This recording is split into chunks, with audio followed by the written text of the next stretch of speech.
नमस्कार, मैं हूं निकिता और आप देख रहे हैं सत्यहिंदी.com। चलिए एक नजर डालते हैं अब तक की सुर्खियों पर। उत्तर प्रदेश के प्रयागराज में यूपी लोक सेवा आयोग के दफ्तर के बाहर छात्रों का प्रदर्शन सोमवार देर रात भी जारी रहा। बता दें कि सोमवार को विरोध प्रदर्शन कर रहे छात्रों पर पुलिस ने लाठीचार्ज किया था। दरअसल ये छात्र पीसीए 2024 की प्री और ARO प्री परीक्षा को 2 दिन में कराए जाने का विरोध कर रहे हैं। इसके खिलाफ कल सोमवार सुबह करीब 11 बजे से अभ्यर्थियों का प्रदर्शन जारी है। अभ्यर्थियों की मांग है कि परीक्षा एक दिन और एक ही शिफ्ट में कराई जाए। इसके साथ ही वो नॉर्मलाइजेशन व्यवस्था लागू होने का भी विरोध कर रहे हैं। इस मामले पर प्रयागराज के जिला अधिकारी रविंद्र कुमार मंदार ने ANI से बात करते हुए कहा कि सरकार को कई छात्र कमेटी ने सुझाव दिया था कि परीक्षा में धोखाधड़ी और पेपर लीक जैसी घटनाएं होती हैं, इसीलिए केवल सरकारी संस्थानों को ही परीक्षा केंद्र बनाया जाना चाहिए। उनके मुताबिक इसलिए आयोग ने सरकारी संस्थानों को परीक्षा केंद्र बनाया है और क्योंकि इसमें अभ्यर्थियों की संख्या काफी अधिक है, इसलिए परीक्षा को 2 दिनों में आयोजित कराने का फैसला किया गया। मणिपुर के जीरीबाम जिले में सोमवार को CRPF के जवानों के साथ हुई एक मुठभेड़ में 11 संदिग्ध चरमपंथी मारे गए हैं। इस मुठभेड़ में CRPF का एक जवान भी गंभीर रूप से घायल हुआ है। मीडिया रिपोर्ट्स के मुताबिक यह मुठभेड़ दोपहर के करीब 3 बजे जीरीबाम शहर से लगभग 30 किलोमीटर दूर बोरोबेकरा थाना क्षेत्र के पास एक ग्रामीण इलाके में हुई। सामने आ रही जानकारी के अनुसार बोरोबेकरा थाना क्षेत्र के जकूरा डोर करोंग इलाके में सुबह से कुछ संदिग्ध हथियारबंद चरमपंथियों ने कई हमले किए थे। उन्होंने उस गांव में खाली पड़ी कई दुकानों और घरों में भी आग लगा दी, जहां अधिकतर मैतेई समुदाय के लोग रहते हैं। उस इलाके में स्थित CRPF के कैंप को जब चरमपंथियों ने निशाना बनाने की कोशिश की तो दोनों तरफ से फायरिंग शुरू हो गई। कुछ मीडिया रिपोर्ट्स में कहा गया है कि मुठभेड़ में मारे गए युवक कुकी समुदाय के चरमपंथी हैं, जबकि कुकी जनजाति के सबसे बड़े संगठन कुकी-जो काउंसिल ने इन लोगों को लोकल वॉलंटियर बताया है।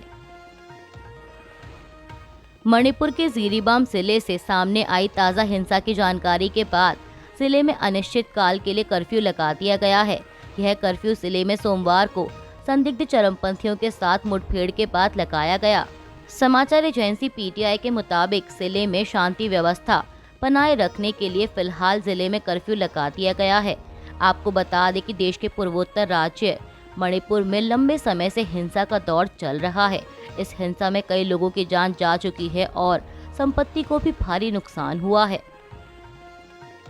ईडी ने आज मंगलवार को बांग्लादेशी नागरिकों की कथित अवैध घुसपैठ से जुड़े धन शोधन के मामले में पश्चिम बंगाल के अलावा चुनावी राज्य झारखंड में कई स्थानों पर छापेमारी की।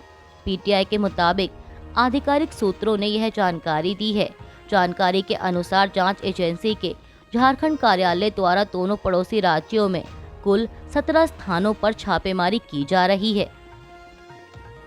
उत्तर प्रदेश के मुख्यमंत्री योगी आदित्यनाथ ने झारखंड मुक्ति मोर्चा के नेतृत्व वाले गठबंधन पर राज्य को रोहिंग्या और बांग्लादेशी घुसपैठियों के लिए धर्मशाला में बदलने का आरोप लगाया।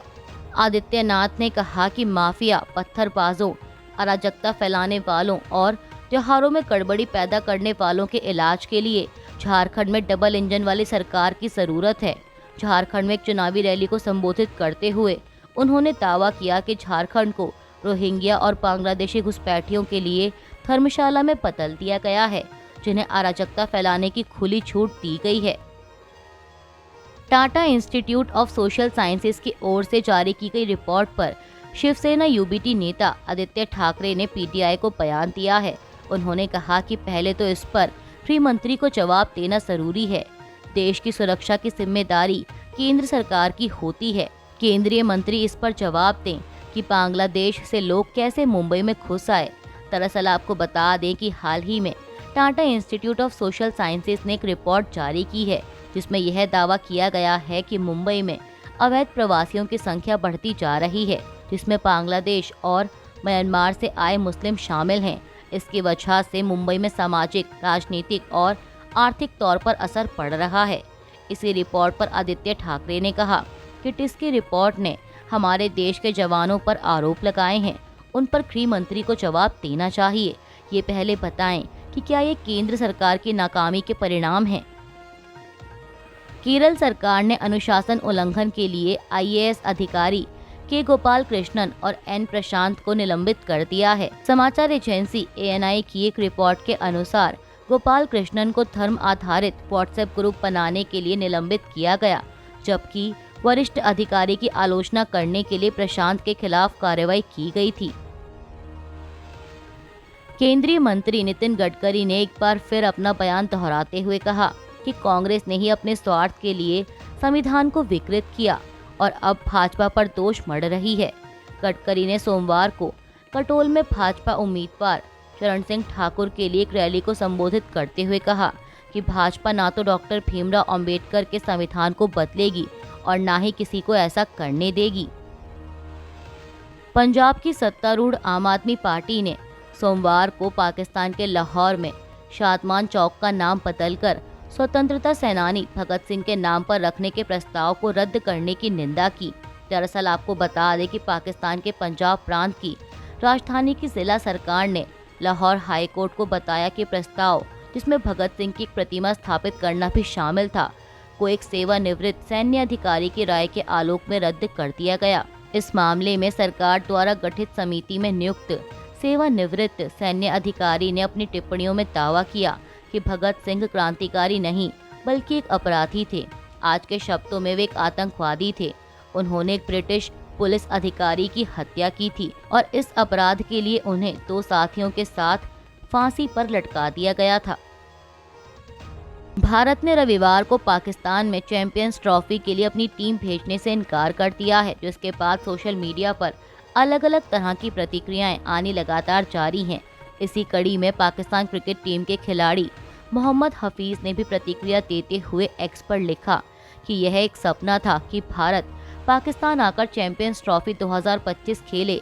पाकिस्तान सुरक्षित है और इस आयोजन की मेजबानी करने के लिए तैयार है। उन्होंने आगे कहा कि पाकिस्तान अपने घरेलू मैदान पर सभी क्रिकेट देशों की मेजबानी कर रहा है, लेकिन किसी तरह से भारत के लिए सुरक्षित नहीं है।